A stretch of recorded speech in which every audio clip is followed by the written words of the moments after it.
Ванчо Јовановски, земјоделец од Штип, меѓу другото нуди и свежа црвена и зелена зелка на градскиот пазар.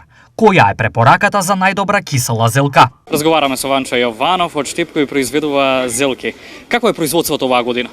Ова година можеме да се пофалиме дека е супер производството. И оваа зелка да не се плашат штипјани, оние постно вообичаено стални муштери нека повелат.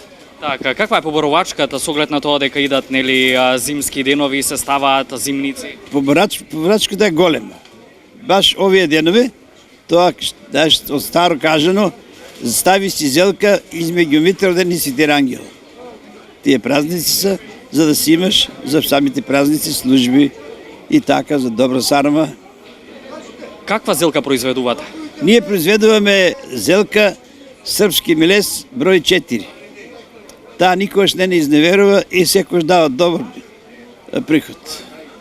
Може да забележиме дека ја произведувате и црвената зелка. Која е разликата помеѓу црвената и зелената зелка? Па разликата е само во бојата, ништо друго. Вкусот е исти и црвената зелка е постегната зелка, понабиена, така да таа служи повеќе за салата. Кои се методите и препаратите што ги користите во производство на зелката? Па имаме вака сега.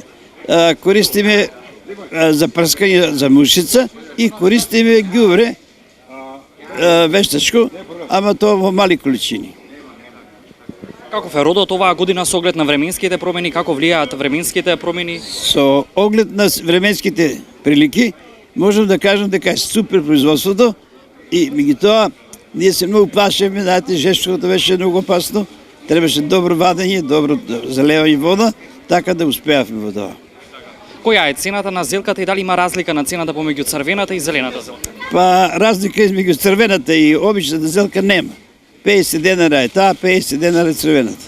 Цените на денешниот пазар беа: везен пипер 120 денари за килограм, прас 40, компир 40, брокула 150, магданос 30, домат 120, јаболки 50, карфиол 120, морков 40, банани 80 денари за килограм.